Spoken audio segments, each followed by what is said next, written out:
YS Jaganmohan అనే నేను జగన్మోహన్ రెడ్డి అనే నేను శాసనసభ సభ్యునిగా ఎన్నికైనందున శాసనం ద్వారా నిర్మితమైన భారత రాజ్యాంగం పట్ల నిజమైన విశ్వాసం విధేయత చూపుతానని, భారతదేశ సార్వభౌమాధికారాన్ని సమగ్రతను కాపాడుతానని, నేను స్వీకరించబోయే కర్తవ్యాన్ని శ్రద్ధాసక్తులతో నిర్వహిస్తానని దైవసాక్షిగా ప్రమాణం చేస్తున్నాను. ఆంధ్రప్రదేశ్ శాసనసభ సభ్యుడైన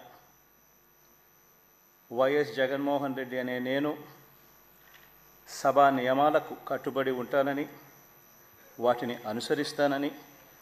సభా మర్యాదలను పాటిస్తానని, సాంప్రదాయాలను గౌరవిస్తానని